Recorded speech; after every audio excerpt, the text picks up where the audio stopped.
Welcome to the Falls Count Everywhere podcast.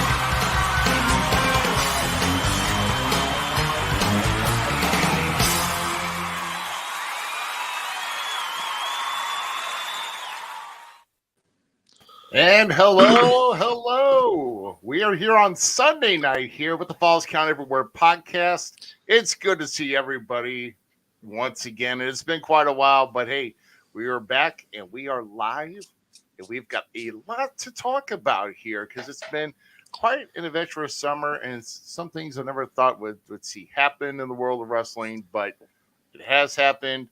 Maybe recap on some of that stuff, but we're going to definitely recap on some recent events. But I am Rough Cut Rick Ruby here. And to the right of your screen is the Gem City Mouth, Zmiz. What's up, my dude? It's been a long time, my friend. What's going on, man? Not much at all. Just, loving how liveful wrestling is nowadays. Oh, yes. Understandably so. Corey's in watching here tonight. Corey, thanks for tuning in. We got some that are calling in. Interact with the chat. And for those who are watching on We Talk Wrestling, and for those who would like to post comments in here, I will stress once again, you would need to go to StreamYard.com/Facebook, and then you would have to allow permission to let us see your name so we can know who we're talking to instead of getting a lot of... Oh, did you figure out how to do that now? Like, I remember I mean, I actually tested that with a test account. So, yeah. So, apparently, Nice. they made it easy. It's supposed to be easy. Yeah. So, Yes. It's supposed to be easy, but man. But yeah, a lot of changes here. I mean, we've actually taken the entire summer off, and then of course, getting things ready as things kicked into the fall. And just a lot of things going on. But we've got some big things coming up. It's rounding up the year of 2022. We're going to get into some of that. And some things that have happened recently, especially with things around the Midwest independent scene. And what I want to say here right offhand before we start getting going, I've had we'll recap our summers here real quick, but for me, with ACW, I happened to capture the heavyweight title for a second time and then lose it 2 months later. So, hey, what the hell? 2 months. You had it for 2 months, Dave.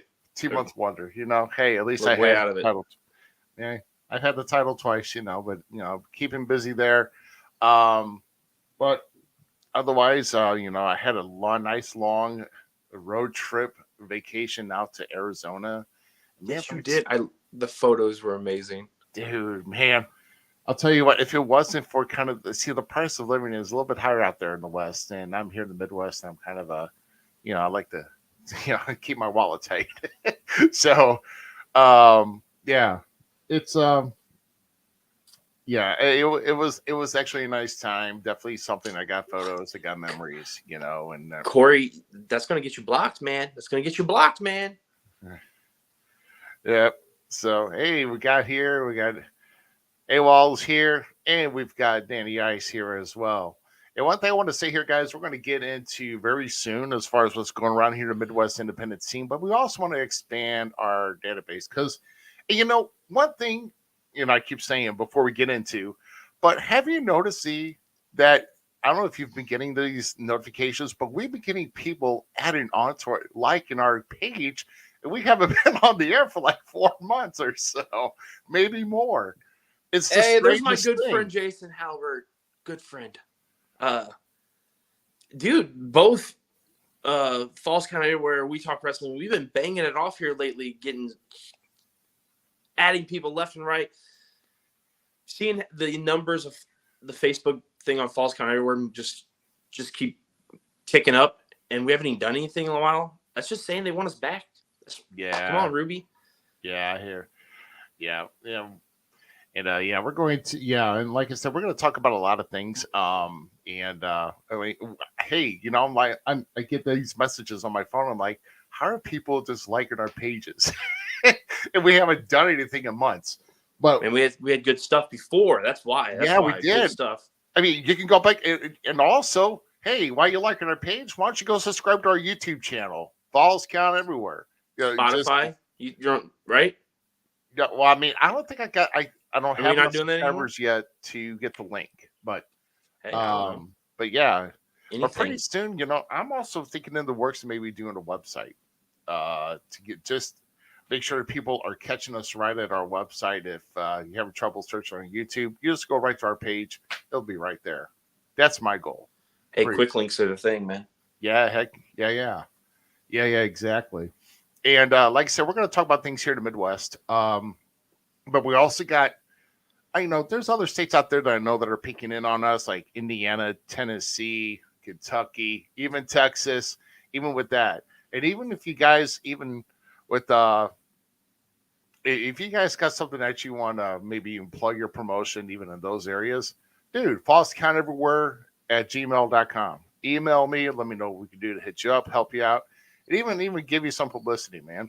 Because we're all about the small companies that are trying to keep this alive, you know, and and small companies go to larger companies, and eventually, you know, those lucky one or two out of that will get you to the main stage. So hey, and it's happened. Hey, in the very short time that I promoted in Indiana, I mean, I've had like two or three people that have done work with WWE that started out from there, and actually one's still going very well in NXT even to today. So yeah, it happens. Nice. I mean, it Nice. happens. So hey, let's kind of we're going to kind of promote here on some shows upcoming, and hopefully I don't just go out of turn with these photos. But hey, It wouldn't be us if it wasn't. I mean, it's not like So it's let not it like go. it's not happened before, right? It's not like us. But hey, let's go with this. But this is upcoming here within the next month, and I'm hopefully to get some other shows. There's some other shows going on, but I don't have posters for, and I don't have that much information on. But we'll get to that. But this coming Thursday, September 15th, this is at downtown St. Louis at the Missouri Athletic Club, but you have to be a member of the Missouri Athletic Club to attend this show. And it's MAC Wrestling 2. Last year I was at the first one because they had the Wrestling at the Chase signing with Ed Wheatley. They released a book. I mean, all these guys were just on key, and I was the first one. I basically jerked the curtain for the show last year. And those guys were, I mean, those fans were hot wanting some action, and they popped major for my match. Now, I'm not trying to pat myself on the back or anything, No. but yeah, I mean, no, I mean, I'm not. I don't, and I hate doing. Hey, if you can't stroke yourself, nobody's going to stroke you. So go ahead. Oh Dude. my You're all God, good. we're not going there, are we? Oh God, are we going there already? Oh, wow. Welcome back, right? Yeah, welcome back. But hey, next Thursday, if you're an MAC member, you go to the show. Cowboy Bob Orton Jr., Mouth of the South Jimmy Hart, Sergeant Slaughter, and Jerry the King Lawler, all WWE Hall of Famers. All guys have been in this business a long time. So, And from a fan perspective too, because like I straddle that fence pretty heavily. These guys are fun just to hang out with and talk with. Like I had fun when we went to the SICW Spooktacular. oh yeah, Back last year. yes. All four of those gentlemen were there, and they were all great dudes. So much fun to talk with. Yep. Real quick, shout out to the Wrestle Talk podcast. Hit over 410 episodes strong and going. Watching us here this evening, and it's not just me. Z is in the help guiding me. Help guiding this whole ship here we got going on. So, so big show, and then also next Saturday is for SICW for a fundraiser for the Sandoval Athletic Activity Fund with Cowboy Bob Orton will make another appearance. And yes, Randy is on the poster, but I don't think Randy's going. Dude, I'm not gonna lie. I was about to call her and be like, "Hey, bro, for real, like, Randy's gonna be there." Like, yeah. Okay, so Randy and Bob are like two. This is not no. This is a fan speaking right now. 100%. So Bob Orton was one of my like all-time favorite bad guys when I was a kid. Like him and Piper just made me love to hate and then love bad guys all over again. Like the weird circle, right? Right. So like when Randy came in and I became a huge fan of Randy, especially like I was cool with his like little baby face when he first came into WWE and stuff. I didn't know much about him on the indie scene or anything or coming up through OVW. I heard whispers of him kind of thing. But when he got to the Randy updates, I just fell in love. And you saw like the charisma and stuff on him. People give Randy Orton so much freaking disgrace sometimes calling him Borton. But that's two of my like all-time favorite wrestlers. And I have a picture where Bob signed it, and now I need Randy to sign it so I can have both of them together because that's literally two of my top faves. Yeah, but yeah, he stays in the metro area here. I know the town he stays in, and no, I don't know his exact address, so don't bug me. I'm not. But, No. Not just tell the general public, not you. I'm just saying, but well, I mean, but I know we all know that Randy's recovering from injury. He's out of action. So, oh yeah, I can't wait for my 4K, 420 bros to come back. You know, yeah, nothing better than RK bro. yeah. I don't know what that is, but I'm not itching. I've had plenty of cream and I'm fine. So, I do not have fleas. Not today. Yeah. Oh. Yes, and I do care. By the way, Albert Pujols at 697 home runs. Yes, I am a avid Cardinals fan, which obviously will be going into the playoffs here. So, and if anybody cares, NFL started this week. So whatever. What? Yeah, whatever. We don't have a team and Kroenke can. Well, never mind. Anyway, so. This is Saturday, September 24th. This is for ACW. It's live pro wrestling at the Swine Pavilion at the 11 Fairgrounds Street at the Washington Fairgrounds. And this is what I like right here because the main event will be the ACW World Title being defended in a scaffold match. Okay, I thought that's what I thought. I'm like, that can't be an erector set. Like, what is that? Like, I'm like, please say, man, that'd be a fun one to go to. We haven't. You don't see many not skyscraper. Didn't they call it that one WCW once, like a skyscraper match or something like that? A Night of the Skyscrapers or something like that. But this is it. If you Starcade 86, and I think this is probably it. Either that or they just put four dudes up there that are trying to walk. I don't know. But yeah, Night of the Skywalkers. Yeah. Yeah, but that was a scaffold match. This is the type of match that Jim Cornette climbed the scaffold and he dropped down and busted his knee or ankle or whatever. I forget. But yeah, it's that type of match. So I liked when TNA tried to make it was like the elevated X match or something. It was for an X Division thing, but they put two of them and then it rose up and down. Like that match was fun, actually. Rhino goring the dude off, like it was good. Yeah. Oh yeah. That's a killer match, man. You won't see that every day. Like that'd be a fun one to watch. Who's in it? I can't. Well, as of right now, the champ. As of right now, I don't even know what my match is. So, and Ruby, you're going for it. Oh, sure. A scaffold match? Yeah.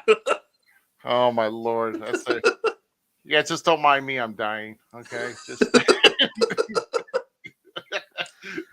Just forgive me. Apparently, Cornette had actually busted both his knees. Apparently, ooh, to our sources. So yeah. Man. Yeah. So, and also tore his ACL. So apparently, with that. So yeah. Oh my gosh. Let me see what else we got here. And I know that SICW is doing a fundraiser in Fairmont City. I don't on the 24th as well, but I don't have information on that. But here's another big show coming up. Ooh. Okay, so this is IEW When Legends Rise. This is at in Granite City. Yep. This is a celebration of Douglas O'Shea with 30 years, completing 30 years in the business. For those who do not know, we did not cover this because it happened while we're off the air. But apparently, Douglas O'Shea had his last match in July because of an unfortunate incident that happened after the match, health wise. That's all I'll say. But it pretty much it's been kind of, let's just say it's been a tough recovery process for him. He'll get through it. He will get through it. But as far as taking, I mean, it was a Mozoku that he faced in Granite City. It was a hardcore match. Yeah, but it was a brutal one too. And if you watched it, it was all over IEW's YouTube page, over their Facebook page. But it was a brutal match, and Doug's a warrior, man. I know people don't like him, but people love him. Like, I'm one of the people that love him, and Doug's one of the damn good ones, man. And it's sad to see the man taken away from what he loves, but we're gonna be all there. I know there for a while I was getting, a little salty behind the mic at IEW with him turning his back on PYT. They were my friends, and Doug was my friend, but Yeah, I know. But yeah, he's still a good friend, and he's still going to be around IEW. Apparently, he is IEW's new commissioner. Yes, my life's probably screwed. Yeah. Right. Oh my gosh. And no, we don't need that BS. No, we don't need that. But Doug is, like I said, he's been through a lot. I mean, he's lucky that his career didn't end 25 years ago, because he was actually dropped on his neck on a failed move or a miscommunicated move, and he did break his neck. So he was lucky he wasn't down after that. So he's battled multiple concussions, a broken neck. I mean, that's just the top of the iceberg of his injury. Keyboard warriors. Yeah. Oh yeah. I mean, poor guy got a freaking keyboard smashed and the keyboard cracked in two. The film came out for the keyboard, and keys were all over the place. And not to mention Legos were involved after that. And that's all right. We'll still put him through walls on Wreckfest every now and then. Yeah. Yeah, that's right. That's our little crew here, and we play a little Wreckfest here and there, and I'm about running out of things to get in that game, but except for couples that I don't care for, but it's Saturday, October 1st, for IEW, and of course they'll have a go, but they're going to have a nice tribute to him on that night. So but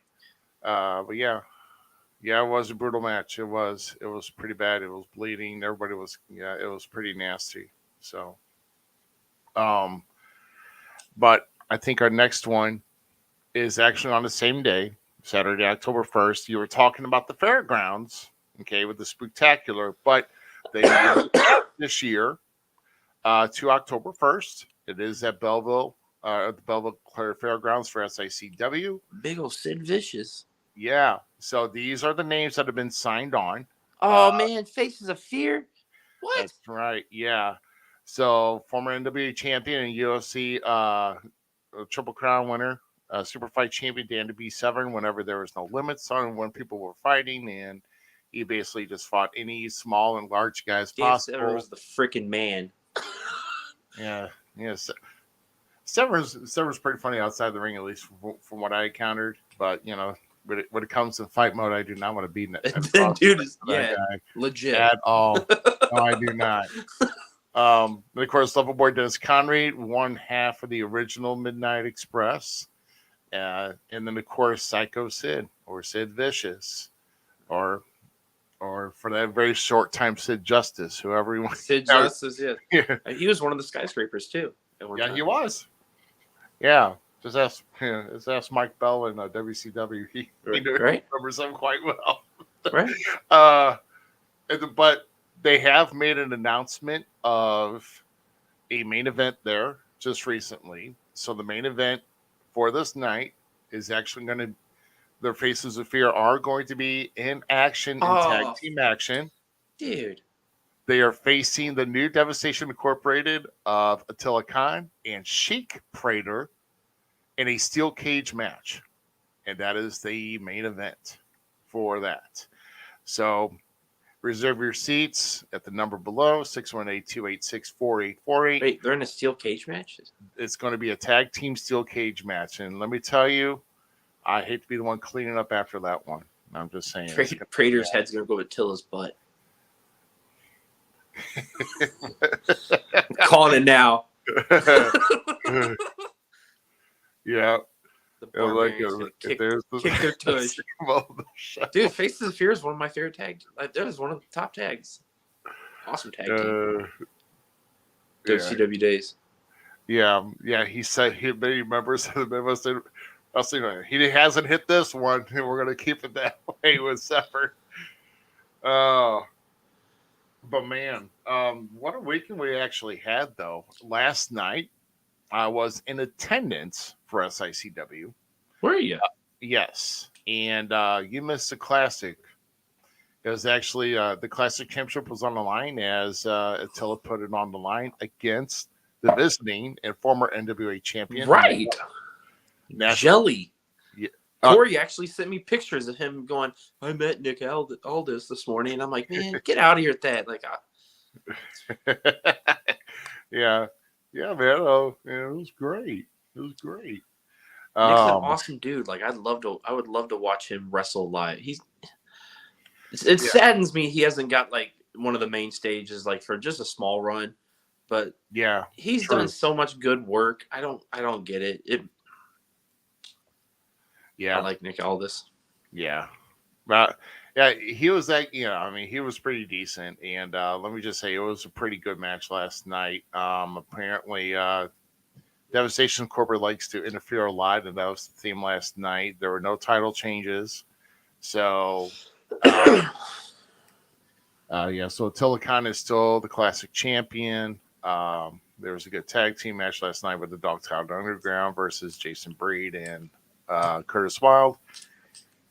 That ended in a DQ. Bobby D and Jake Prater or Sheik Prater, excuse me. Prater had a chance to get it, but more Devastation Incorporated interference, so another DQ. So, like I said, we had a theme last night. It's like, if you can't beat them, screw it. we're not taking a pin, so screw it. That's what it was. But yeah. Oh my gosh, Steve. Okay, yeah. I see. Yeah, because there's IWA Productions that also have with that. Yeah. Who knows? I don't know how many new Devastation Corporates have there been. The Clown Town. That's actually a really good name. Yeah. At least that they asked Clown Underground. Yeah, that's. Corey, well done on the name there, buddy. Yeah, well done. Well done. Yes. Keys and comments coming, guys. We'll definitely interact with you here. I will be. It is sad to say that the number that we had for the show has been lost because I know we're coming back, and I just said forget it. But we probably will be getting a line back, and that is if people will call it. A lot of people did not call it, but a lot of people are leaving comments, and that's awesome. But yeah. Let's go. Ask Brandon Brown to watch this match again. Talking about Brandon Brown. Well, poor Brandon Brown, he's a new graduate of the East Wrestling Academy, and they're kind of giving him a hard way to go that he knows everything now, so he's giving Nick all those pointers on his match. Love it. But I'll tell you what. Yeah, it's yeah. I will say right here, right now, guys, that yeah, there has been a couple groups that have actually had their own new Devastation Incorporated, and I know, and it happens. Whether they've known about it or not is to not be debated, and all you can do is go through. I mean, because they try to put on the best devastating faction that they can be, and sometimes it gets it gets used in multiple groups.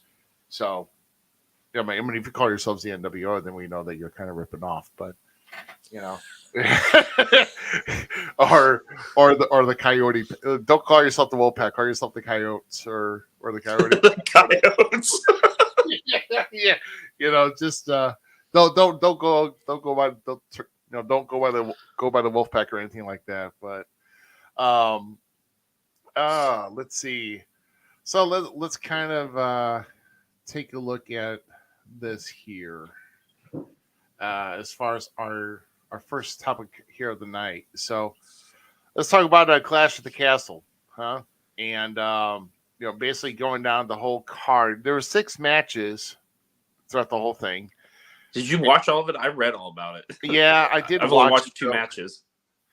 Right. So, and I will have to say though, pretty much I mean, there was some good shock value with this. I will say that as far as guys that really got up, stood up, and basically beat each other down, Gunther and Sheamus. Oh, that match was beautiful. That match probably is, I would say, even top the main event, to be honest. Even though Drew and Roman, I mean, and I mean, nobody knew about, we'll get to that here in a minute. But as far as I never saw the turn on with Dominic. Oh, I saw that coming so far away. My God. But I loved every minute of it. Because if you ever watched during Raw or something, and Rhea was in the same, he would actually kind of pause a little bit longer with Rhea around and stuff, not attacking Finn or so. You knew something was about to happen, but I thought it was great. Oh my God! It needed to happen. Yeah. The only thing about it is he let him win, and then kicks him in the dick. I'm like, I know. He helps him.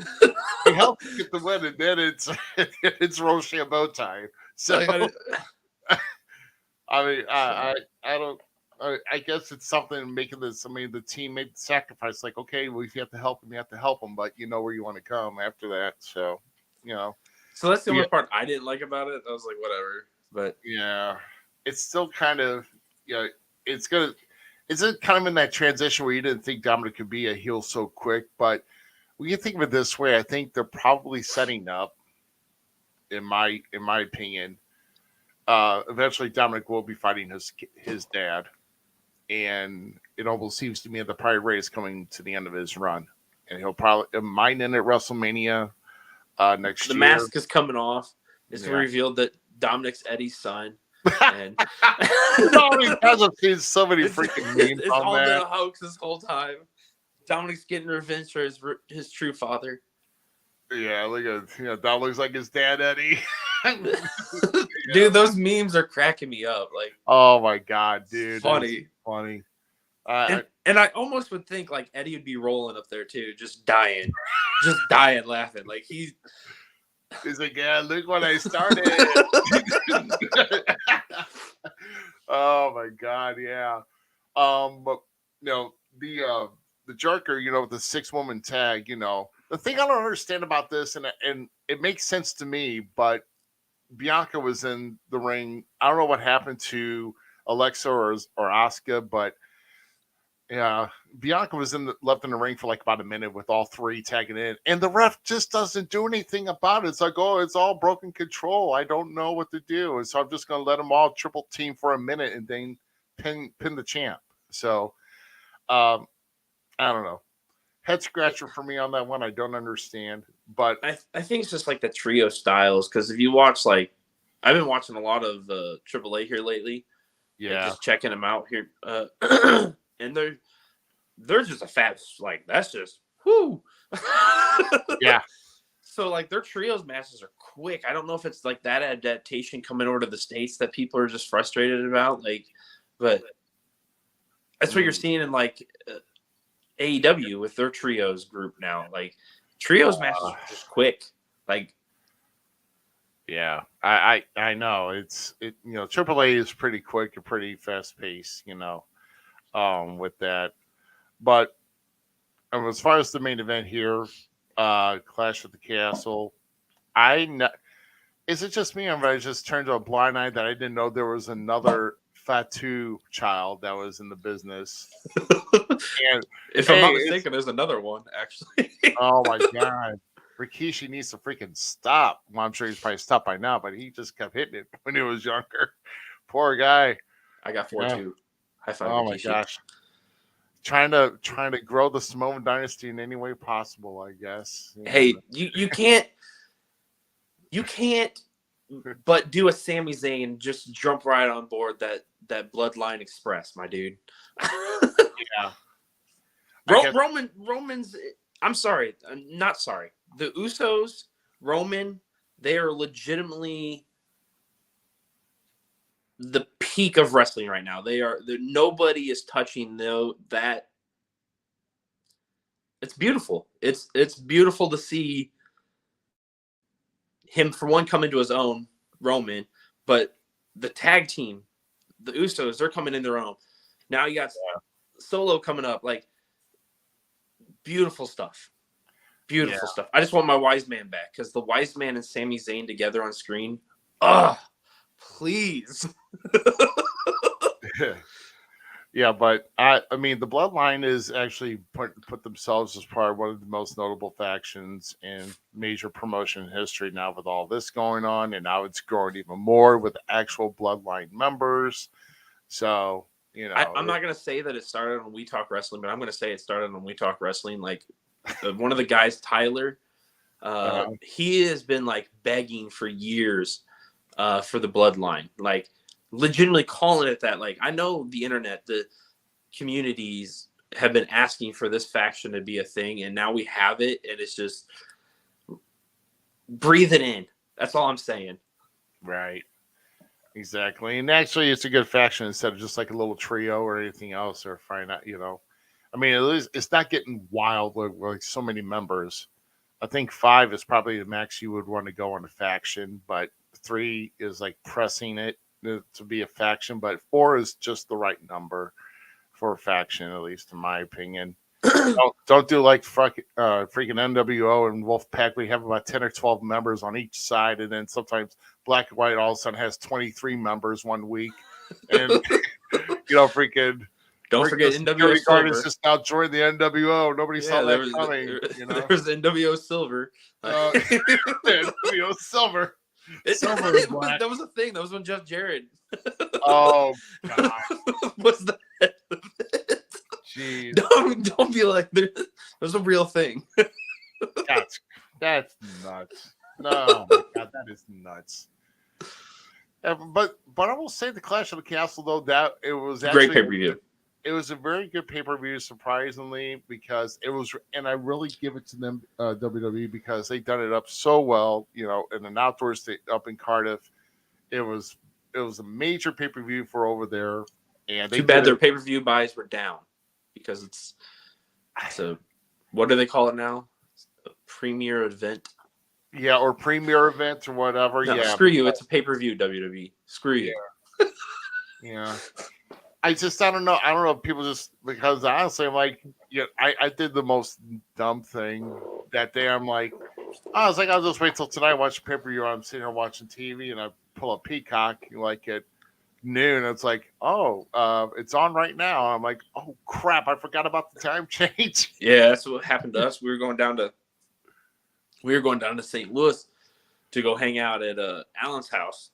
Yeah, for the weekend.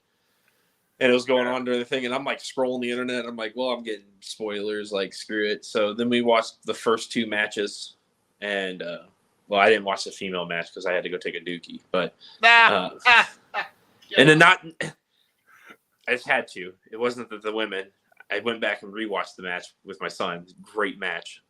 Love all through. I'm just happy that Dakota Kai is back in WWE. So. Oh yeah.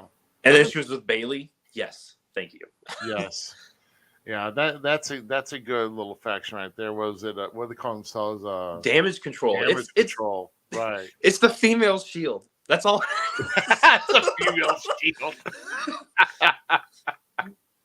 Oh my dude. Yeah, right. There it is. Keith has it. It's a Premier Alive event. PLE. A PLE. It's not a PLE. It's a pay-per-view. Why'd you have to change something that already worked? God damn you, Vince. Yeah. Yeah, Vince is gone, but I never thought. Yeah, we've seen that change. Yeah, we're seeing it, and the guys are coming back. We're gonna get into that. Like we have Gunther freaking killing it like the beast he should be, making a name for himself. Sheamus helping him. Sheamus is like, okay, people are not giving Sheamus the respect that man deserves. Dude, that man has been teased for way too long about being pale-skinned and a stupid mohawk or anything else. Sheamus is a goddamn gift to the wrestling world. He's good. He is very athletic. He's very powerful. Sure, he's got a heavy accent, but who cares? The guy can work just about anybody. And that ovation that he got at the end, even though he lost, he got a good standing O, and he actually deserved it because that guy has been around for years and started down with the watered down version of ECW and worked his way up from that. So he won his first title in a year of being in WWE. His first world title. It was one of the greatest wins because Cena fell backwards and basically just stepped through the table and broke. I know. Because he pushed him off like gold. Dude, that was funny. Sheamus, that was great. Dude, yeah, Sheamus has been one of my top guys in the modern era of wrestling for main staple. He's the bomb, man. Oh, dude, yeah. It doesn't help that he also formed one of my favorite tag teams in the modern era. So. Oh yeah, the Bar.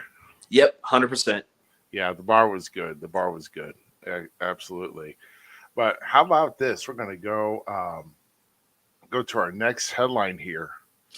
So, NXT Europe apparently was announced at the post conference of the Clash of the Castle, and where Triple H discussed plans for NXT Europe using World Cup type scenarios with talent appearing on Raw, SmackDown, and WrestleMania. And apparently he's pretty excited about this. He said, he's very excited about NXT Europe, and I think the opportunity for us, NXT UK started here. We had large plans prior to the pandemic, but we're about to make some big moves with it, and things happen in life. Tyson Fury said that as well. Sometimes you all get knocked back down. We got to regroup and figure it out. And I think that with all of us, hopefully now, it's time to make that move. And now we've decided to pull back on what we're doing so we could advance to the next level. Sometimes it's tough to do at the same time. So he said that the long-term goal with NXT Europe is to be in markets all around the world with products that can eventually be competing against each other. World Cup type scenarios that are feeding into Raw, to SmackDown, and to WrestleMania. It's just like we stated, and it's set to be launched later in 2023.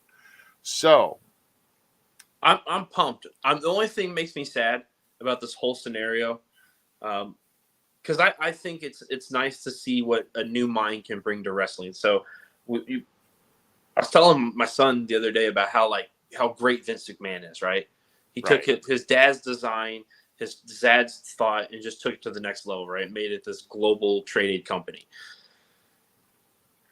Triple H, in my opinion, is one of those guys that has been sitting and just watching you've read his documents, you read, all those stuff, his documentaries.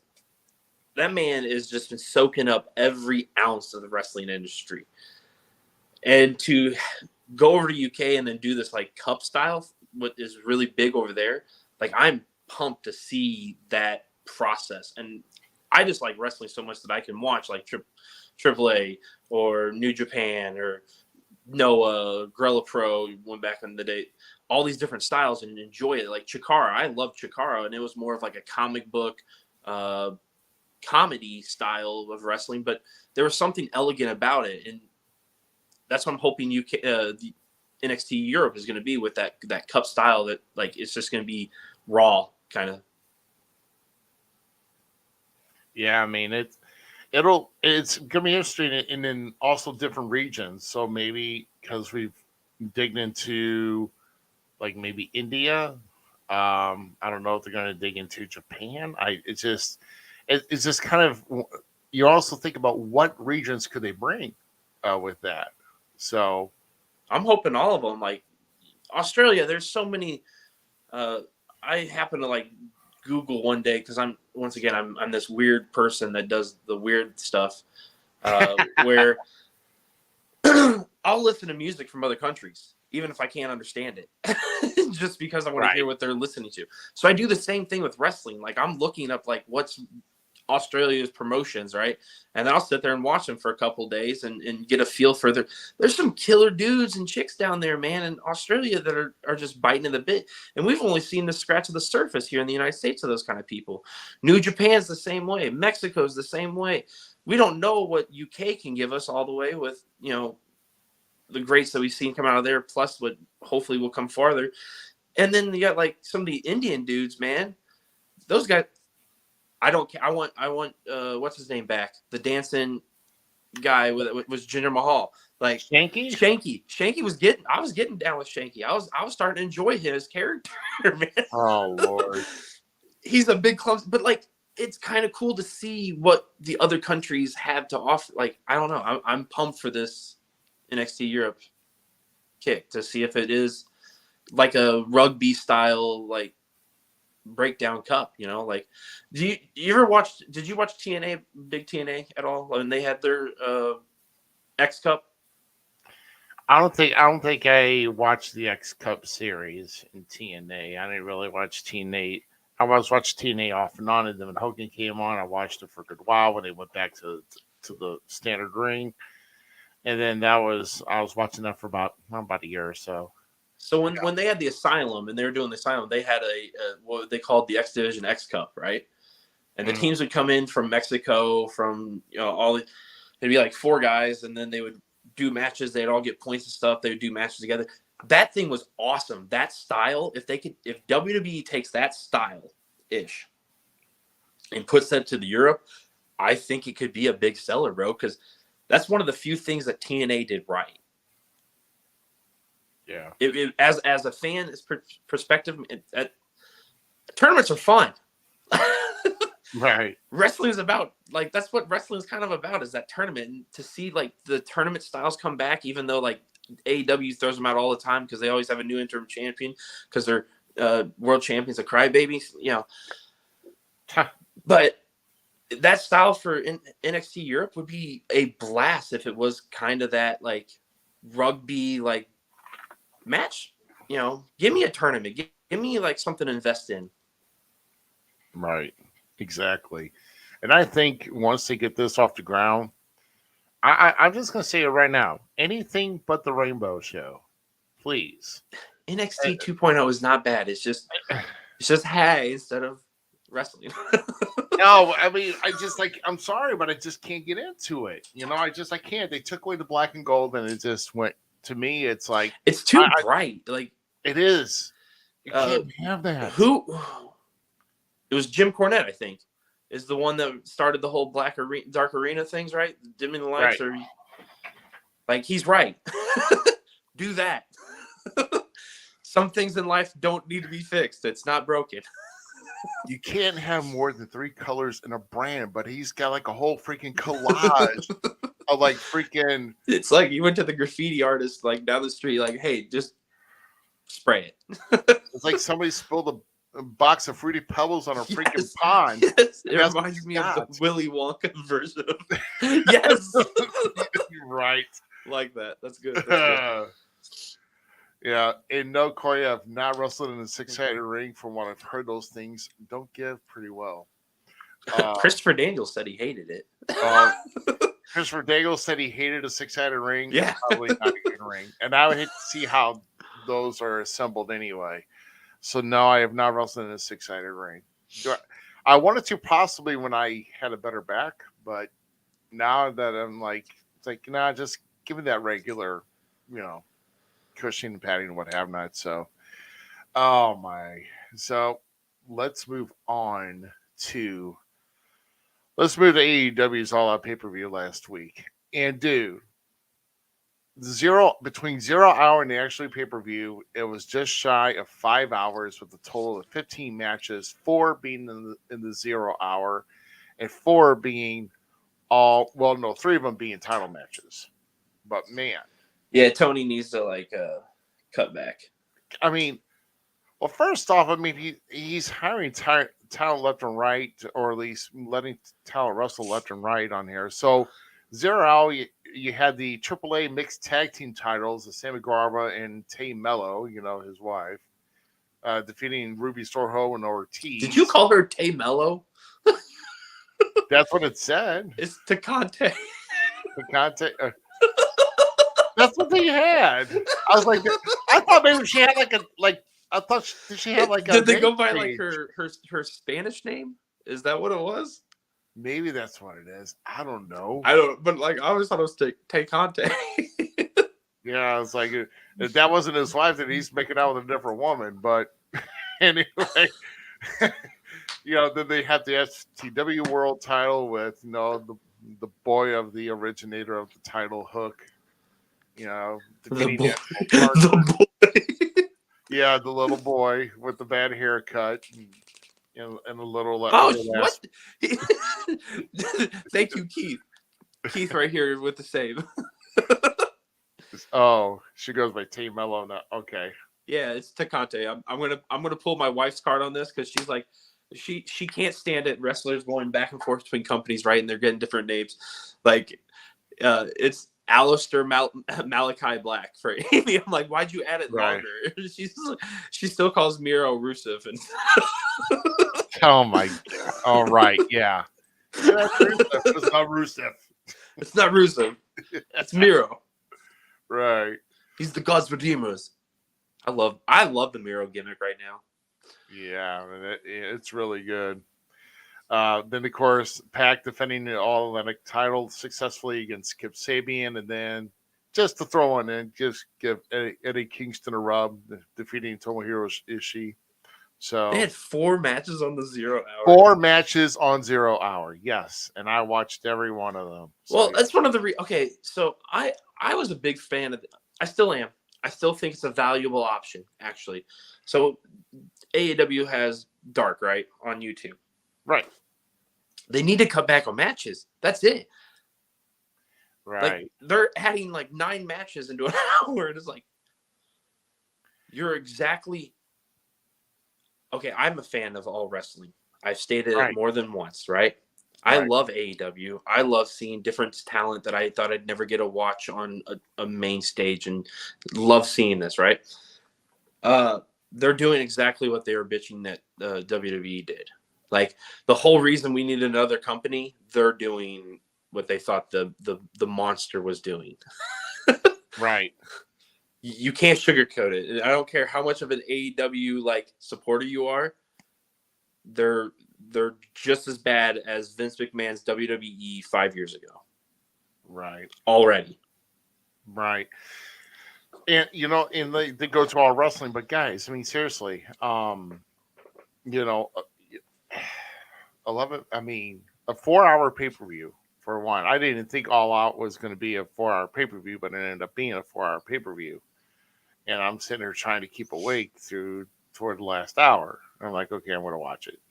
I'll get through this here, but 4 matches in 0 hour was. Are you there? This is just me. Ruby. Okay. I think I'm here. No, it was me.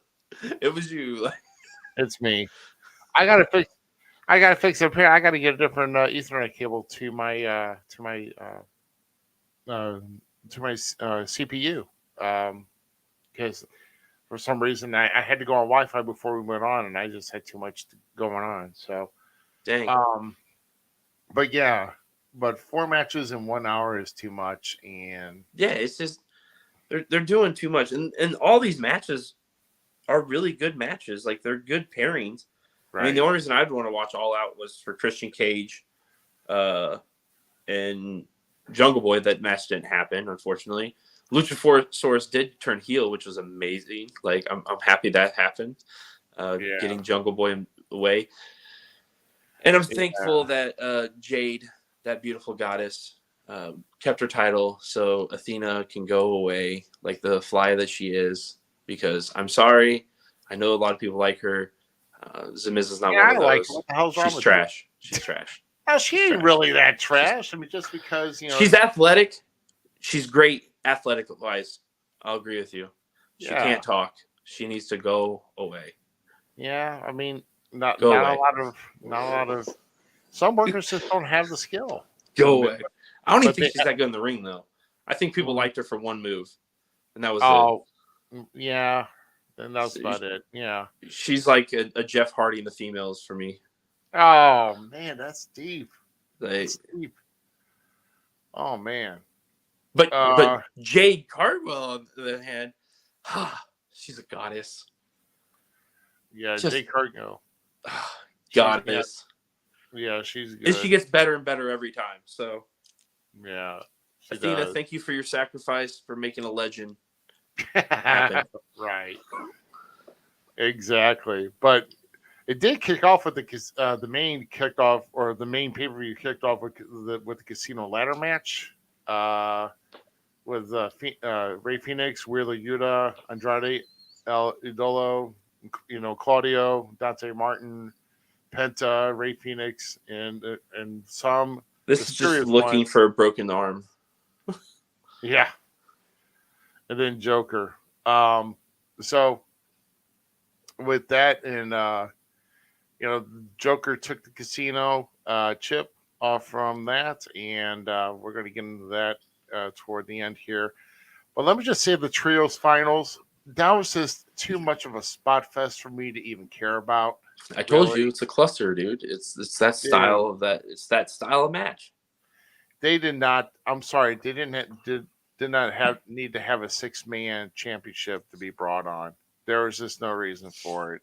Unless I like the idea of the trios title, but but I mean it's just more of, it's just going to bring them more spot fest per show now, and I just don't like it. I don't. And then you got another. See, that's your potty break then. Yeah, that's all it is for you. Why other people are like, yeah, let's go.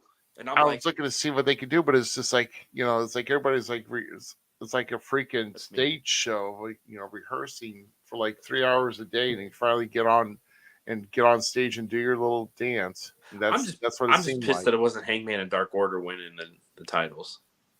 Yeah, that's it. Yeah. As much as I like Kenny, I can't stand the Bucks, but Kenny and the Bucks together, I can kind of get with it. But yeah. And then they had another trios match with FTR and Wardlow, and they defeated Jay Lethal and the Motor City Machine Guns. Right. So there's 6 more guys on a pay-per-view. Wardlow. Yeah. So that was decent. Wardlow's world. Sorry. Powerhouse Hobbs defeating Ricky Starks. I mean, that went for a good while, and that's probably a fun match. Yeah, I mean, that was a good contest. And then what about the tag team match with Keith Lee and Swerve Strickland? So I need to go and watch this match because it got raved about, bro. Yeah. What did you think? Because I mean, it was okay. I mean, I thought it was okay. They had some good, decent. I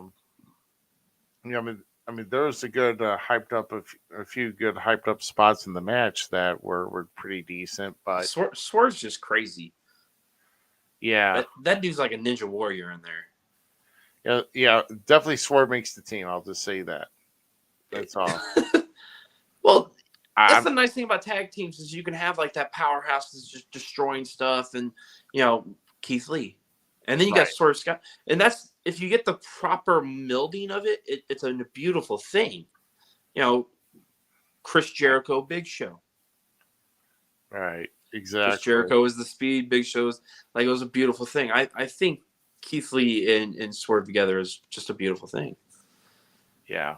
And then I absolutely love the Acclaim. So yeah. Scissor me, Daddy-O. Yeah. So then the interim women's title with 4 in there, but it was actually Toni Storm coming out on top, defeating Jamie Hayter, Dr. Britt Baker, DMD, and Hikaru Shida. So I would have rather have had Jamie Hayter win the title, only for like Britt Baker to like slowly build like this animosity where she turns on her and takes the title.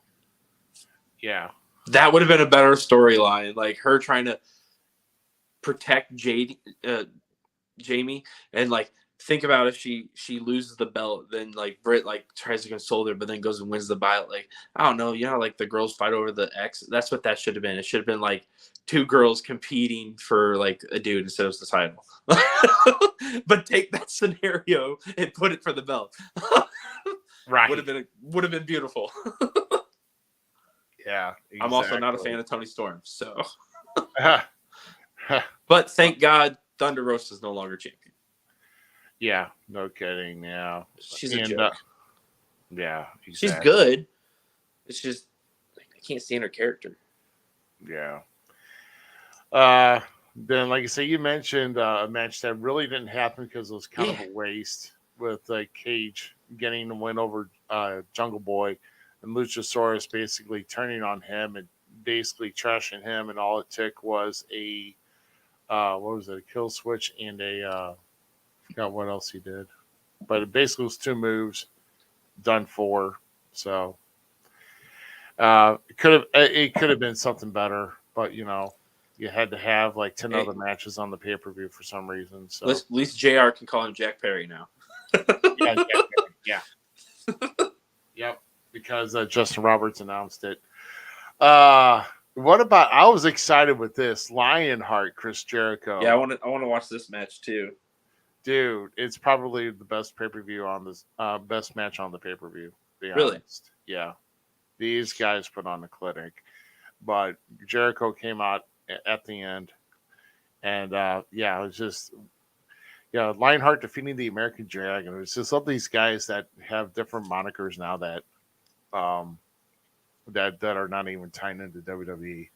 The thing I like about Chris Jericho right now, to me, he's one of the greatest of all time. Like I don't care what he says, he deserves to be in the conversations with the Hulk Hogan's, the Ric Flairs, the Rock, Stone Cold, those guys. I agree. But I really am enjoying this whole like him going back into his old personas, and like he flows in between them, like how quick he can just flip gimmicks. Yeah. It's really cool. And it reminds me of another guy that like kind of started this, Matt Hardy, and how he was flipping his gimmicks and going, he would go in between them and stuff. These guys are just tremendous. And Chris Jericho is doing it way better than I thought. And see him in the Lionheart gear again. Dude, yeah. And what about it? I mean, they did even like a old photo to him now, and it's just crazy how it's almost like identical how he was like 27 years ago from you got mad props to him, man, dude. Chris Jericho, I remember my dad used to hate his guts, and he still does. But like I'm just the biggest Chris Jericho fan. He was one of my favorites. He made WCW like better for me. Because that's who I tuned in to watch was him, right? Exactly. Ray, all those guys. But I've been watching this since WCW, ECW days. Actually, ECW is where I first saw him wrestle on a VHS. There you go. And look, another trios match here with Sting, Darby Allin, and Miro facing the House of Black. I How mean, was that match? Who won that match? Because I didn't even watch this pay-per-view, read about it really, except for like the fallout. yeah, House of Black. It was actually Sting had actually spit some black mist. I forgot into whose face. It could have been Black's, or I forgot which member. But Albin, yeah, Darby Allin actually got the pin. Actually, after that, um, so it was Sting, Darby Allin, and Miro. And Miro didn't seem he didn't want to be part of that whole tag. I don't know if it pretty much as sure as his. I don't know if Miro is 100% like happy with his just standings in AEW. Period. That means a go-getter. Like he ain't happy. Yeah. He'll show it. And so, but I love the Redeemer gimmick. Like, yeah. I think Miro is one of AEW's secret weapons right now that they're just not either seeing or have nothing for. Like, put him on a tear and just let him go through everybody. Yep, exactly. I mean, he's definitely. I mean, I think he's a really good worker myself, but it's. I'm hoping they're going to do more with him. I really do, and I think maybe they're going through. I'm glad that Malachi got his conditional release. Yeah. To get his help. So speedy recovery, mental health, all that stuff's nothing to be joking with, and that's what it's rumored that he's going through right now. Yeah. So very true. Yeah. I hope. Mad respect. Thank you for showing us the great love in the shows, but get better, man. Exactly. And then of course the main event with CM Punk defeating Jon Moxley, even though it was like 11 days prior to that. Yeah. Where CM Punk suffered a heel turn, wink, wink, and it lost that match of the unification of the titles, and then go right into All Out and beat Jon Moxley again. I really hope. Okay, can we go talk about the Fallout now? The Fallout? Yeah. Oh yeah. Let's talk about the fallout of All Out. I mean, this whole thing with this brawl. Okay. As far as what if Fightful Select was reporting several updates, but apparently what took place, according with Brandon Cutler, Christopher Daniels, and Pat Buck, who attempted to defuse the interaction that started between the Young Bucks and CM Punk and HCL and all that, went on for about 6 minutes. Someone high up in the company said that no one should expect to hear much of anything legally. Officially possible legal issues from the incident, and the Hoffman Estates Police Department, who also informed that they don't have any police reports or any documentation that police were requested throughout this whole thing during the event or anything that occurred backstage. Brian Alvarez of Wrestling Observer Radio stated that no one he has spoken to on the incident is disputing that CM Punk punched Mac Jackson. No one is disputing that Ace Steel threw a chair and hit Nick Jackson. Alvarez noted that all accounts seem to agree that Ace Steel did pull Omega's hair and bite him. Pull and bite. Alvarez said that the only disagreement on bite counts in the incident was basically who started the fight. It appears one side is claiming that CM Punk threw the first punch, and CM Punk started punching after the Young Bucks came into his locker room. So there's two different sides. Another side claims that the Young Bucks stormed in and they were the aggressors of the incident. So Punk and Ace Steel were merely trying to defend themselves.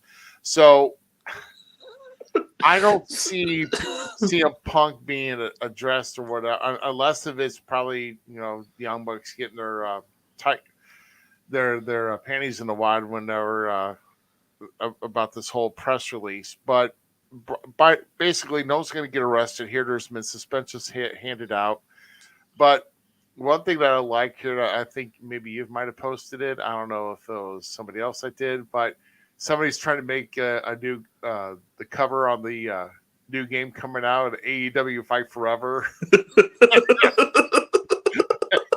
You see that one where it's Punk and the Young Bucks? Yeah. I like the one of like the Young Bucks trying to get into CM Punk's room, and it's Braun Strowman throwing the chair at Roman Reigns. Fucking great. Oh my god, dude, it was just so wild. Oh, but so the naive kid in me wants this to all be a work. and Dave Olson on We Talk Wrestling, he posted about it, and he's like, what better ways to get to work wrestlers nowadays, because they're so smart, and just get the journalists on it. And this whole thing is just a giant work, supposedly. And I love the thought of that stuff now being a reality, because think of like NWO coming in. Everybody's like, what's going on? Like, no one knew exactly what was happening. It felt real. And like the CM Punk Young Bucks thing, it's a little bit different. It's more of like, what a joke, but I'm excited to see what happens. Right. So it's those keyboard warriors finally fighting back at each other. Exactly. Oh, that's great. He threw a chair at him and bit him. Yeah, good job, Ace Steel. Yeah. Ace Steel. Bite somebody. Why bite somebody? Oh. And the Young Bucks, like, flick them. Just flick them. Flick them. Kenny'd be the only one that probably can fight. Like, just flick. Right, exactly. I mean, what's Brandon Cutler gonna do? Damn. The dude looks like a freaking like torpedo. I know. But even after that event here, CM Punk has apparently been injured, whether it's during the match or even after that. They're saying it's after it. It was the Young Bucks attack. That's what CM Punk's saying, is he got injured because the Young Bucks attacked him. Of course, Punk is going to tell her that it happened, and that's the reason how it happened. Of course, he is. But but what are you going to do? The whole thing is that apparently he had suffered. He suffered an injury to his arm, and that's why Tony Khan vacated the belt last Wednesday on Dynamite and announced the tournament to crown a champion. And Wrestling Observer Radio reports that apparently that's what they're reporting, is that he hurt his arm during a dive to the outside around the 5 to 7 minute mark in the match, and apparently he is either scheduled to have surgery or he's already had it already. Probably it's a torn muscle, more likely a tricep, but it hasn't been confirmed. But if it's something like that, then you're looking about close anywhere from 6 to 8 months to recover. So the belt would have been vacated either way. I mean, what do you do? I mean, do you really tear a tricep in a fight? Or, I mean, how do you do that? I mean, I don't know. It's Punk here that we're talking about. I mean, somebody's he's not throwing out his jaw from doing too much bitching. I mean, God, it's. I just don't get it. I really don't get it. I mean, now as far as with this whole, did you see the conference after the post conference? Yeah, I watched a little bit of it. Oh my God! So the poop show that CM Punk put out. Yeah, we're gonna get on. Yeah, we're gonna get into a bit of that, but that's, I think, what pretty much stirred up a whole bunch of that, and he really threw out, with talking about Scott Colton, which of course is the real name of Colt Cabana, which apparently I didn't even know they had a diffused friendship. Oh yeah. I mean, they haven't been friends for like 8 years apparently. So, and Colt was like. He was like the first one there to put on his podcast and talk about how WWE screwed him and all that. And not even a year later, he's getting telling, don't call me no more. So, so I don't know.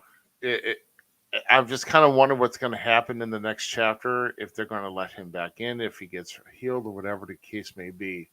But coming with all that, here's what I'm going to talk about right now. Point counterpoint is what I kind of like to call this here with the AEW interim titles. Now we all know that Thunder Rosa had to let go of the title because she's even asking for her release. Um, and she's had the title, so now Tony Storm's got the interim championship. And is this tournament that they're having now for the AEW World Title, is this going to be a permanent fixture, or are they making this an interim? I think it's a permanent fixture. I sure the hell, because Tony said vacate this time. He didn't say interim.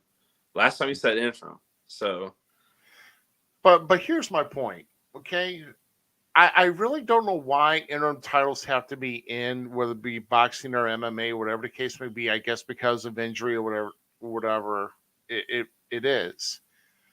You have to go back to the old school days. If you can't defend your title within 30 days, or with the next show, if it's beyond 30 days, if you have your next show beyond 30 days, you have to defend it there. If you can't defend it there, okay, so it's a new championship. Cool. All right, so it's going to be a new champion. So if you can't defend it within 30 days or with the next show beyond 30 days, you get stripped of the title. That's it. End of discussion. To put up this internship, I think is a horrible idea. Not just in wrestling, but it just needs to stop in UFC. It needs to stop in boxing. Sorry, that's the whole name of the game. It's the nature of the game. You're in a profession, or you're in a sport where it's physical contact. You could get hurt. I mean, that's the risk that you have to deal with.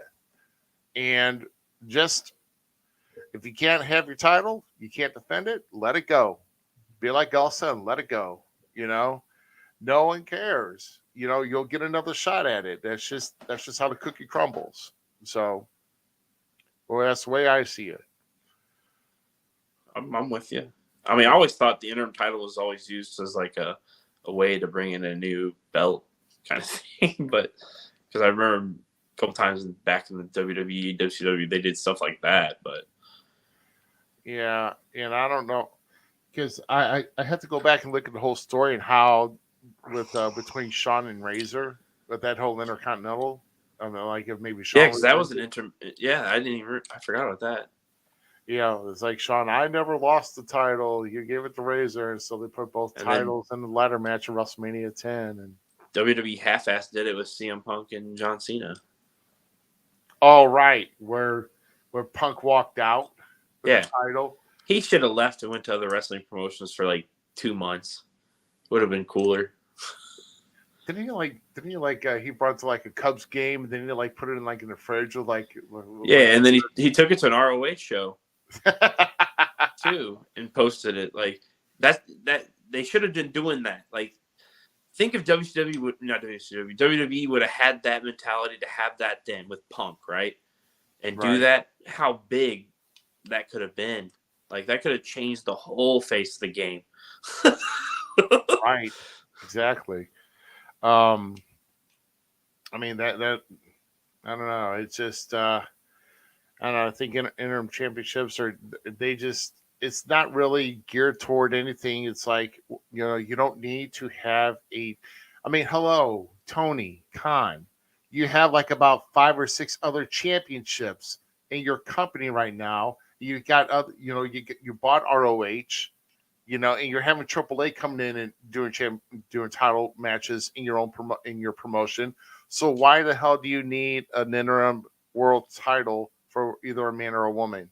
They can't fulfill their obligations. Strip it. Same thing with God forbid we see like an interim All Atlantic Championship if Pac gets freaking hurt or whatever. I mean, just stop it already. Don't say that. Pac's one of the best. Don't say that. Well, I mean, he's good, but things happen. Don't say it. Stop it. Knock on some wood. I'll quit from there. But Pac's too good, man. Pac's too good. Yeah. Well, I mean, yeah, he is a really good worker. Yeah, he is. Yeah. He's one of my. Yes, I like Pac a lot. So, what about our next one here? And I don't think I didn't get one in here.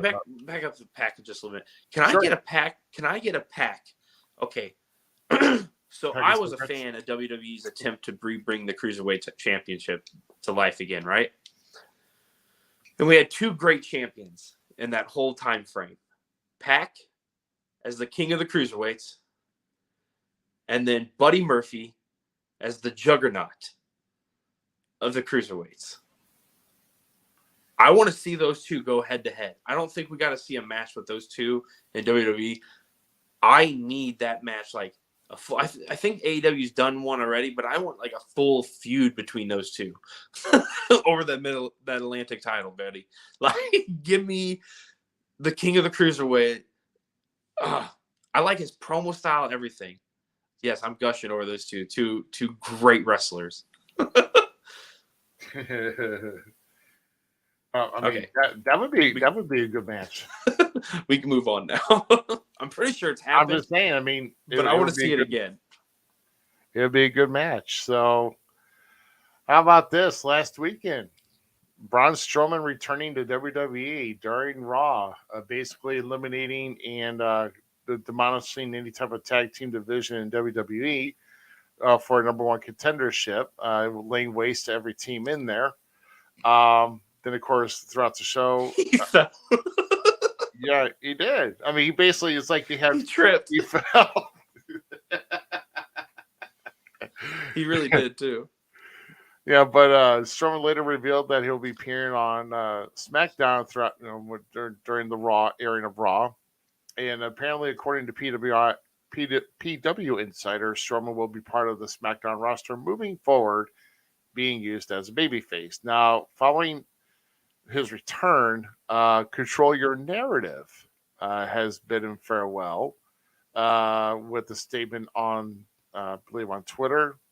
And Strowman worked for Control Your Narrative under his real name, Adam Scherr, following his WWE release, which apparently is Control Your Narrative is actually EC3's promotion. He shared a message wishing Strowman well, along with outlining CYN's mission to create memories, characters, and a platform that will last a lifetime, and that the talent on the roster knocking on the door of opportunity is theirs for the taking. So I don't know many people, much talent, maybe one or two people that are on Control Your Narrative, but Control Your Narrative invaded NWA 74. I know that Sarah Rowe, formerly Sarah Logan, is she's done stuff with Control Your Narrative. So yep. I don't know exactly what they do. You know, Karrion Kross did too. Karrion Kross was working with him too. Yeah. Oh yeah. Before. Yep. Yeah. But I thought Karrion Kross was seen in WWE though. Yeah. Now, Killer Kross, Karrion Kross. Yeah. He was when WWE released him, he did work with Control Your Narrative. Oh, okay. They're all friends. I was kind of hoping EC3 was coming back to be like Braun Strowman's tag team partner, but that's probably wishful thinking. Uh-huh. I think those two as a tag team would be kind of cool. Yeah. I'm not. This might hurt some people, but I don't think WWE needs Braun Strowman. I mean, I think Braun, though, I think they'll probably will use Braun to they'll use Braun to maybe feud with Roman. I mean, those two have slobber knockers. That's all I can say. Yeah. I'm sure they do. I'm sure that they'll nail it out. So I'm actually looking at controlyyournarrative.co, and there's I don't know, they haven't had a show since what? They've only had like one show. Yeah, it was like July 31st. And then that was then they That's all they've done, and then like Braun Strowman just goes around yelling in parking lots that Control Your Narrative is going to be awesome, and they have more money to do more shows than Tony Khan. Oh my! He's like that weird uncle that tells you weird things at Thanksgiving. It's like, dude, I don't care that you found a toenail that was the size of like I don't care, Uncle Gary. Leave me alone.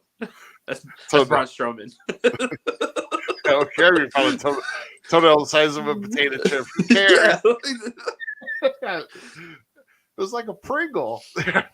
I had a pimple on my neck once. It was so big. I don't care, Uncle Gary. Leave me alone.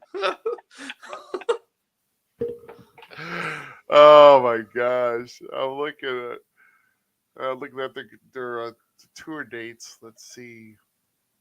Oh my gosh! Do they not have any? Do they not have any dates? I'm going backwards. Oh no, they don't. They do not have any upcoming events. So what is Control Your Narrative doing? Just sitting at home controlling their narrative? They're probably not going to William Corgan's store and be like, "Hey, do you guys need us again? We don't have much to run on." So, I mean, Actually, I don't know. think they're like, I thought EC3 was like back in Impact or something, or in new NWA or something. They did something where they attacked or invaded another company just recently. But here's the thing. I mean, if I'm not mistaken, if Austin Aries or EC3, whoever posted it, as far as like posting, that the door of opportunity is theirs for the taking, then what's there to take if you're not posting a freaking or making a show? That's not on your website. I'm just saying. Where they're controlling their narrative. Where's your programming at? Control your narrative. Oh God, control your narrative. We're not going to do so much. Okay, makes a lot of sense. I don't get it. I really don't get it. That's stupid. So, I don't know. Well, I'm done talking about that. I mean, you're going to start a company that you're going to make waves, and you're not even lasting a year. So it's like I don't get it. I'm done with that. But let's talk about our next topic here. During the press conference of CM Punk, if you all watched it, he was basically snacking on treats from a shop in Chicago called Mindy's Bakery, and they brought him some stuff to snack on. He just kept eating during the press conference.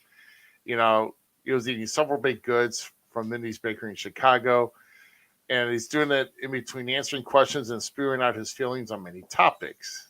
And now Fightful.com has now reported that wrestling fans have been trolling the bakery's website or Google page with reviews and mentioned Punk and AEW. And here are some of the comments that they have left with the reviews that have come in. Let's see. So good that I'd be willing to get suspended for work for them. Let's see. Great place. You don't have to be an overpaid, over-the-hill wrestler with little man syndrome to be able to afford the delicious muffins. Oh, my gosh. I personally love the taste of Mindy's, but I heard Ace Steel prefers the taste of Kenny Omega. That's my favorite. Oh, my God. That's awesome. Let's see. The muffins are really great and delicious. I could say that this product is the best in the world, but that doesn't mean that I will be able to main event WrestleMania by eating this. Wow. Let's see. Eating cupcakes from here beats eating chairs any day of the week. Very true. Amazing world-class muffins. Very useful during press conferences. Not recommended for empty-headed cowboys. Be cautious with eating too much and you might assault your co-workers.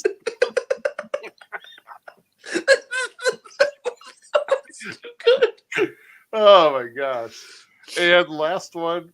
Even though I have a joint bank account with my mother, I go to this place every day except, of course, Monday and Tuesday. I have every receipt. I have every invoice. That's harsh. That is a reference because Yeah. Because Yep. he said Colt Cabana's mom and him share a bank account. There's nothing wrong with that, CM Punk. Like, get out of here with that. Like, he's people help their basically parents. you would take on the assumption from that is that he thinks that he does shady business with money. So, either his credit is shot or whatever the case may be. So, Are you taking a shot at Colt being freaking Jewish? no, it had nothing to do with it. I'm just saying you can not be Jewish and have a bad credit score. Look what you're doing, CM all. Punk. It's tearing apart this world. Oh my gosh. One shitty reference at a time. Oh. No, I mean I'm not toward any I'm not toward any faith at all. I'm not saying anything. I'm saying CM Punk was. Oh. So that's what I'm saying. I'm doing like every other news journalist, coming with some BS statement. Oh my gosh, yeah. Well, I can't figure out how to turn my iPad off. There it is. Sorry. Oh. No, but I mean, as far as that, when I see at the press conference, either Punk was hurt, he was tired, he said he's too old, all this other stuff, and it's like, well, you came back for a reason, and now you're getting tired again. So Phil Brooks is going to have to find another way of making a living, I guess. That's just the only way I can kind of come across that. I don't understand. He didn't need wrestling in the first place. He was making comic books. he was doing comic book stuff. Like, he was making money other ways. I love this. Enjoy new delicious dog treats, Larry Lemon Squares. His dog Larry. It's terrible. That is terrible, but it's fun. Gold.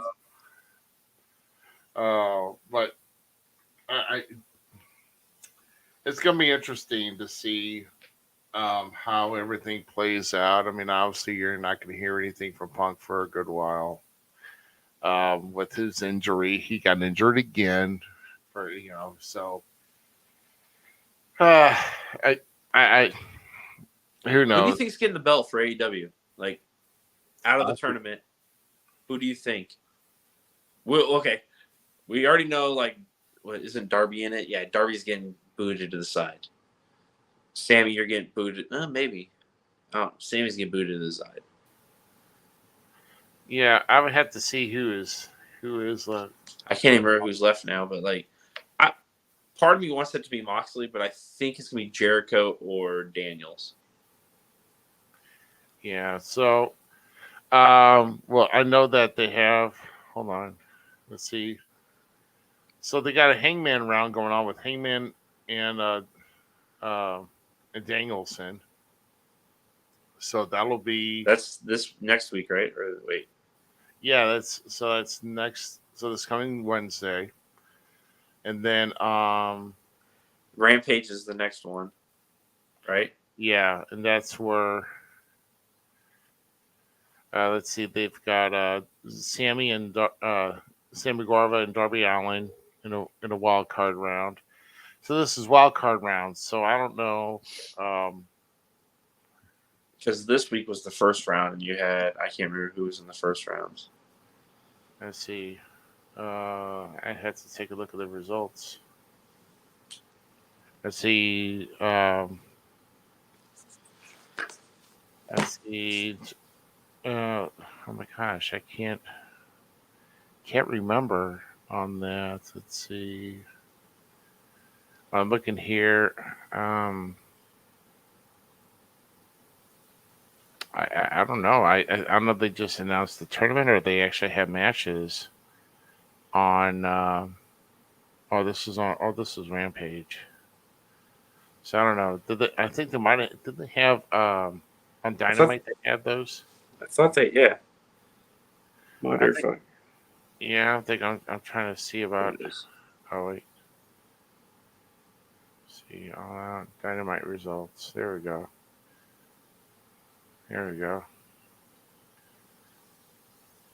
Let's see. I don't know. Or was that? No, it's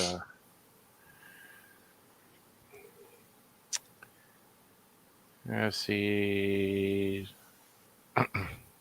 I know Moxley's in it. I know he's still in it. I'm pretty sure. I think Danielson is in it. I'm looking. Still, Moxley's still in it. So it might be these next two matches. Here it is. Here it is. Son of a buck. I found it. So, okay. Yeah, Hangman versus Daniel Bryan. Sammy Guevara versus Darby Allin. They'll go on to face either Chris Jericho or Jon Moxley. So Daniel Bryan and Hangman, will, whoever that was.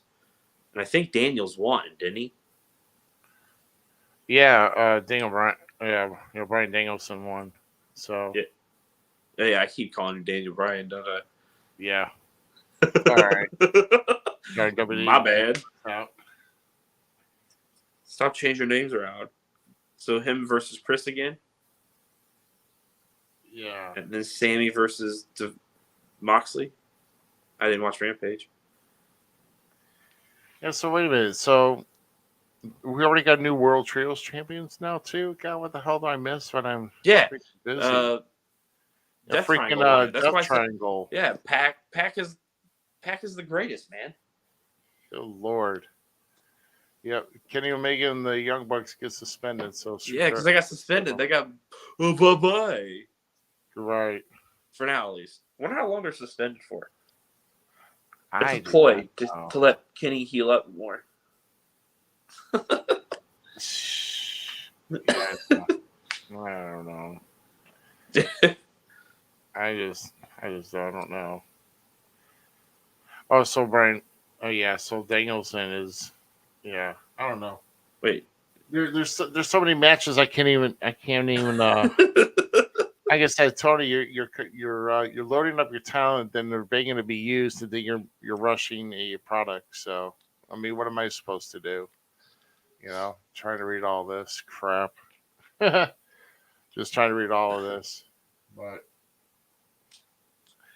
Well, it'll be interesting. Just tune in. We'll see. Dynamite is Wednesday on TBS, right? TBS. And then Raw's on USA. NXT 2.0 is on USA. Yeah, the Rainbow Show. And then you have Dynamite. And then Rampage is on TNT. Yeah, TNT, and then not TBS. What is it? Fox is. Yeah, Fox is SmackDown. So that's right. And then I can't remember what TNA is. It was like Skyfall or something, or on Thursday night. Oh gosh, I don't even know where Impact is. I really don't even know where they air anymore, but it's like some secondary channel. Like it's one of those backwood channels on your TV. I thought they had Access for a while, unless they lost that deal. Access was one of them, yeah. Yeah, but I don't know. I wish I could catch more of that. There's some guys I like. There's like Jake something. Yeah, I hear you, man. Cody Delaney. Not Cody. Yeah. Is it Delaney? No. I can't remember now. Yeah, it's all right. But I think that's all we got in the books here for this week. At least our return week back, not a bad, not bad. No, good one. I mean, we'll have to see what we can do as far as maybe drawing up guests. Like I said, we'd like to kind of promote a little bit more with outside the Midwest area.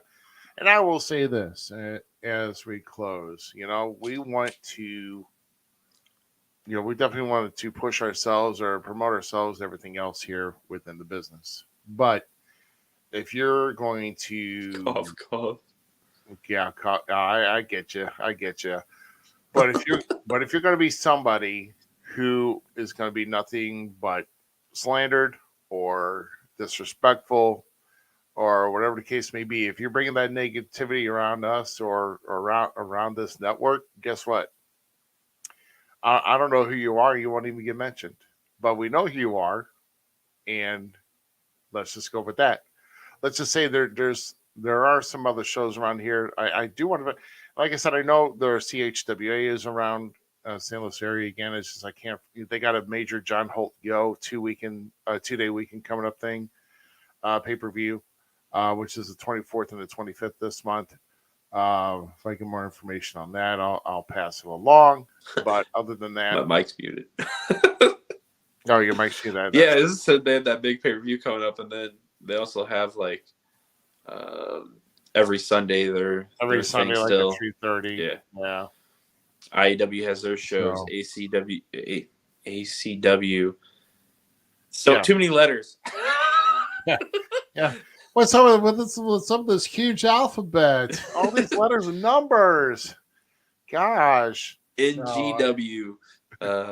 Yeah, ACW on the 24th. Remember, SICW is this coming Thursday at the Missouri Athletic Club with the Legends. And then, of course, the 17th at Sandoval High School with the fundraiser with Godboy Bob Orton being there. 24th down at Fairmont City with another fundraiser. And then Washington, Missouri, ACW on the 24th at the Swine Pavilion. So you don't have to be a pig to attend. So, and let's see, October 1st, remember IEW, the 30 years of O'Shea tribute. And then also October 1st at the Belclair Fairgrounds with the 5 legends coming in there. And remember, Faces of Fear will be in action in a steel cage. Steel cage. Boy, can't beat that. That match is going to be fun. Yeah. I kind of wonder how your channel in the background changed from wrestling to boxing. I'm just kind of interested. It's I don't know. I put it on. It's Pluto. Yeah, the zone. Yeah, I don't know. It's where I tried to put my USB back in because I was gonna rock the WTW logo right behind us, like on my TV. But it's saying it needs to be reformatted. I just reformatted my dang hard drive like 4 times for it, like my flash drive, and it will still only do it. So I'm gonna play with it. So for next time, we'll hopefully have the WTW logo bouncing around back there. Yeah, well, it's actually been on the feed for about half the show. Yeah, you did that. I'm like, it threw me off at first. I was like, whoa, what? I didn't touch anything. Yeah, no, we gotta figure this out. That was me, my little guy back there. Yeah, I may have to do some new outro clips and everything else, but I wanted to get everything set up, but I couldn't get everything set up. And actually, oh no, it's good to just be back. Yeah. Hopefully the fire's back and we can get this going good. Yeah.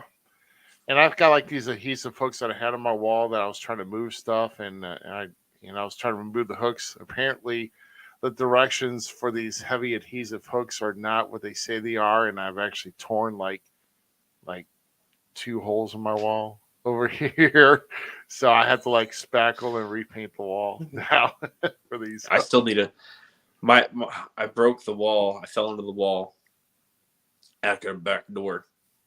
Yeah, and I spackled it, put it on right. I still haven't painted it or like sanded it down. It's just been spackled for like 2 years.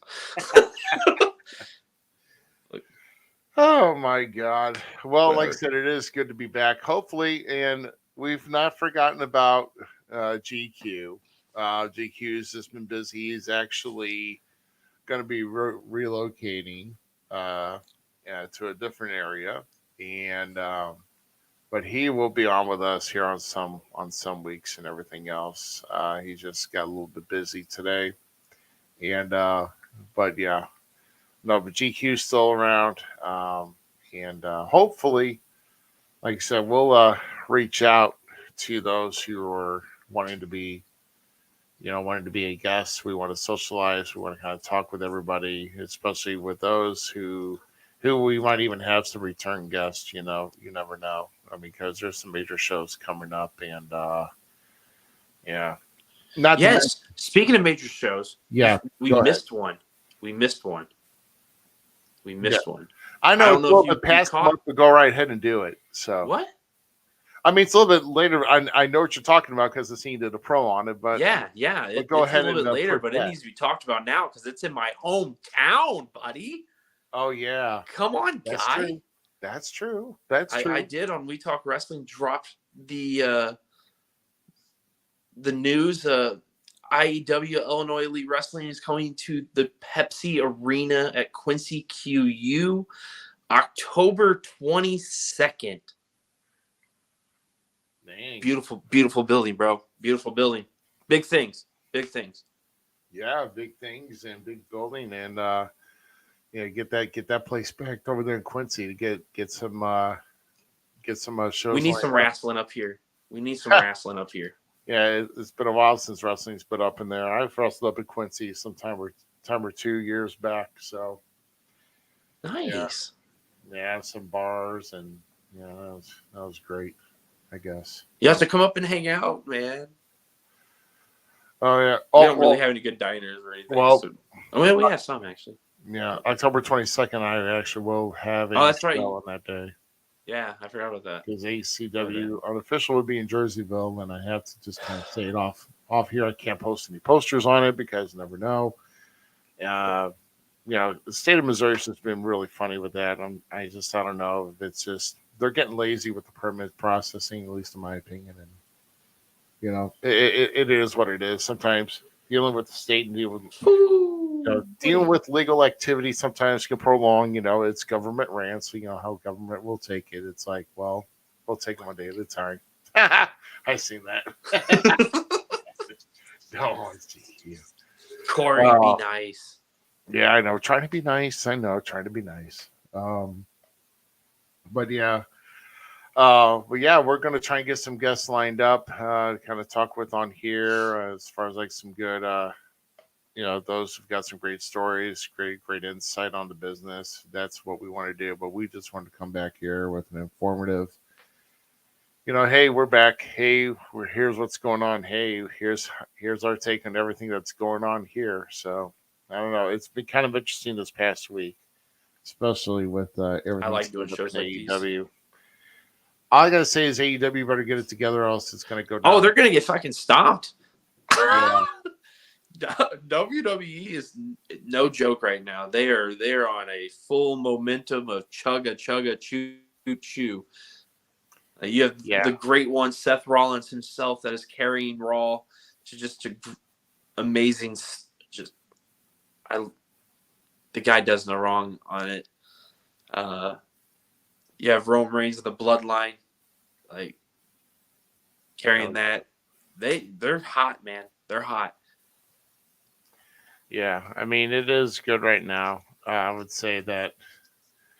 You notice though that ever since Vince has been gone. First of all, congratulations to two guys that have found their first names again, and Austin Theory and Matt Riddle. So congratulations to getting their first names back as they're being announced. So Kevin Owens, dude. Kevin Owens is a secret weapon in WWE. Dude, man has been killing it. Huh? I'm a big KO fan.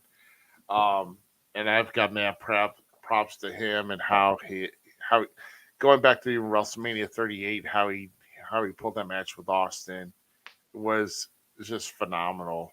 So he is 100% showing why he will go down as one of the greats.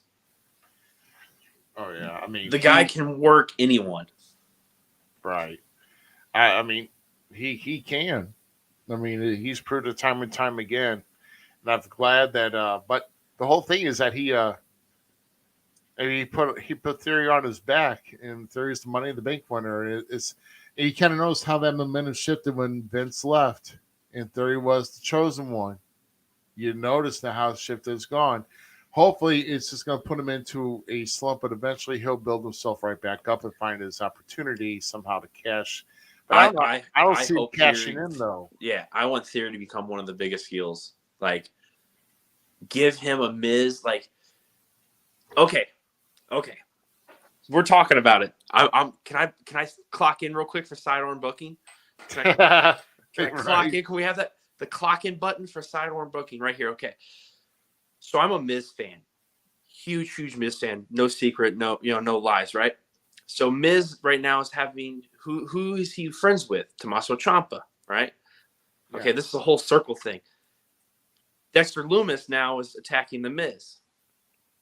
So I'm really hoping somehow we have Miz and then Ciampa brings in Gargano to help the Miz with Dexter and come back around to where Theory is being coached then by the Miz because they're all together as the Way. Like, if you guys did not watch NXT when Johnny Gargano and Austin Theory and Candice and Indy Hartwell were a faction as the Way.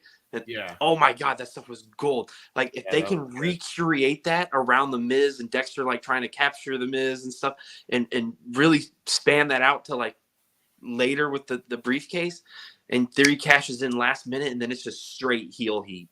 Like, somehow, like, those men working together would be amazing. It'd be another great faction, I think, in WWE. Yeah. I was kind of hoping that I saw Gargano return when Gargano returned. I'm like, man, it's like there goes the chances of a DIY bringing in, but you know, see, this would it. That's why it collects everything in one little pocket. Yeah, because people are like, oh, why is Ciampa with freaking Miz? That makes no sense. But those two are like, I'm having fun watching those two work together because it's an odd pairing. Like it shouldn't work. Yeah. And I just, if you bring in all the collectiveness and then Dexter, I love seeing Dexter back. Like, I like that gimmick. I like that character. I like everything about him. I think WWE has a cocktail for something amazing. Yeah. Exactly. I don't know. It's just when I see that, I almost want to go back to the Black and Gold NXT and watch all their stuff, especially the match that they had for the title. Oh my God. Or Gargano and them? Yeah, Gargano and Ciampa. That stuff is match? literal. No. I don't even think it was the match for the title. I think it was they were fighting just in that that drag out. No. Okay. Maybe the title wasn't on the lights out match style that WWE does. Yeah. No non-sanctioned match. Yeah. Like that match where they pull back the apron. It's just the regular boards on the thing, and they're like that match was a start. Like, those dudes can go, and anyone can enjoy them, and that's what I like about them because they're not the big guys, but they show you that little guys can win too, and it's a fun. Like, they're fun to watch. Man, just the talent and the matches that they had and the writing that they had back in that particular short era. That is what really made NXT what it was. And see, for me, it was back when it carried on, but of course, No. My favorite NXT era portion was when Big E and them were there, and Big E was doing the 5 count and stuff, dude. Yeah. Oh yeah. If Big E brought back the 5 gimmick, like that whole scenario when he comes back and starts doing the 5, oh man, that'd be the bomb. Because Big E was awesome then. Yeah. Yeah, I mean, NXT was so good back in the day. I hate to say back in the day because it wasn't even that long ago, but it was so good, and it wasn't given. And now we're getting to see Triple H's vision of what NXT was going to be like on the main roster. Yeah, and using the Vince guys too, and using them beautifully, and like everybody's mingling. It feels like what the Attitude Era once felt like. Like, I really feel like it's that turning of the era thing.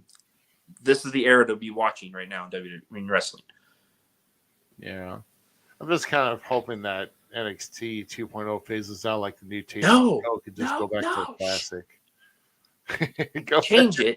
Get rid of the colors. I agree. Do not fizz it out. Do not get rid of it. There's too many good people down there. Carmelo Hayes and Trick Williams, no.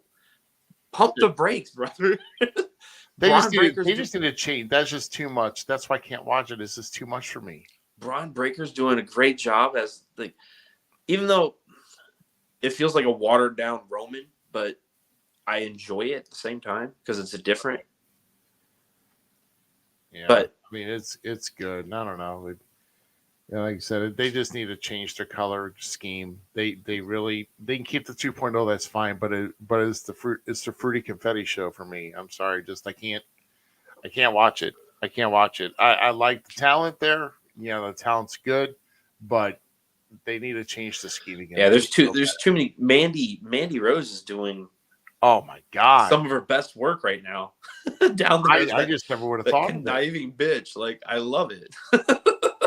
I never would have thought of it, and it's just shocked me to see that Mandy Rose is doing as well. So, but yeah, it's. I mean, she's doing a fantastic job too, and Mary's much better looking as a brunette than a blonde. So there's too many blondes that's out there, at least to me anyway. To answer your question, Facebook user, we probably had about 2 or 3 on here, but right now we're going to be at least to the end of the year, maybe going into 2023. We are going to target for Sunday nights. I'm cool with that. Like I said, Sunday nights we're looking at 9 p.m.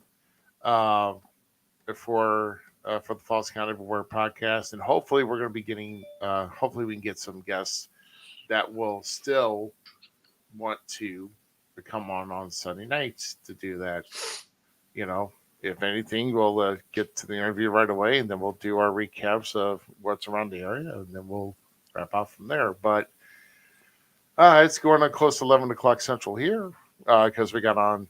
You know, and we got on a few minutes late, you know, trying to log in because they haven't used the streaming service for like so long. Dude, I was freaking out. I was like, Ruby, I need the code, bro. It's been too long. I was too busy doing the other thing, you know. I was trying to be straighten this. I mean, trust me that the camera's only got the best part of my office right now. I've been trying to set up. Oh yeah, my basement's trash. Like if I showed the rest, it's the great camera angles. Right. I mean, hell, over here there's a Christmas tree sitting up. It's still up from last year. That's classic. I'm about ready to call 1-800-GOT-JUNK and see what they could just do with my office. If you think I need it, great. If not, get rid of it. And of course, I got a hold of a good chair, like a good executive dark brown leather chair from someone you and I both know. And then when it was moved, one of the casters cracked, and now I can't sit on it. And now I can't find a fitting for the caster because it's such an old chair. So now it's like now I got like 2 rolling chairs in my office, and that's taking up freaking space. And I got the trash company who's going to come and probably get this chair I'm on right now. And I'm like, well, now I kind of need this chair. So you're kind of making the trip for nothing. So that's great. I don't know what I'm going to do, but that's great. I don't know. When I get this chair, it's going to be ultra comfy, man. Oh my God, it was a dream to sit in when it had all working casters on it. Now I can't sit in it. It sucks. So, well. Oh my gosh, I've just been just take the other casters off and have it sit on the ground. Oh my God. Well, yeah. Put some of those furniture movers on it. Just slide it around. Just let it slide on some furniture movers. Oh my God. But then it would sit too low. And I'd be like ultra low on the ground. Imagine I have to measure the camera angle. I have to adjust for that. Oh my God. I'm sitting here BSing, everybody else BSing. We're losing viewers. We're losing viewers because like all right. It's late at night. We're listening to them to do this crap. So, okay. Thanks for your service. Okay. Well, hey. Okay. Well, sure. I'm glad that we're definitely glad to be on. So, thanks for our services today. Like, I didn't do anything to you. Do I need to get paid now? Yeah, I know. Pay me. Need to get paid now. I want you to get paid. Well, let's wrap this up, man. I'm about ready to just relax for a bit, and we're gonna get out of here. So tune in next week. Stay tuned for Watch While We Talk Wrestling. And of course, follow Falls Count Everywhere on Facebook. We will see you next week, more than likely, but with a guest, without a guest, who knows? We'll still be back, and we're gonna chat it up as usual. For the Gem City Mouth, I am Rough Cut Rick Ruby. We'll see you all later on, hopefully next week. See you then. Thanks again for tuning in to tonight's episode of the Falls Count Everywhere podcast. Don't forget our friends at the following: Outside the Ring STL, the Searcher and Hide podcast, and We Talk Wrestling. The Falls Count Everywhere podcast is an LTS Enterprises production.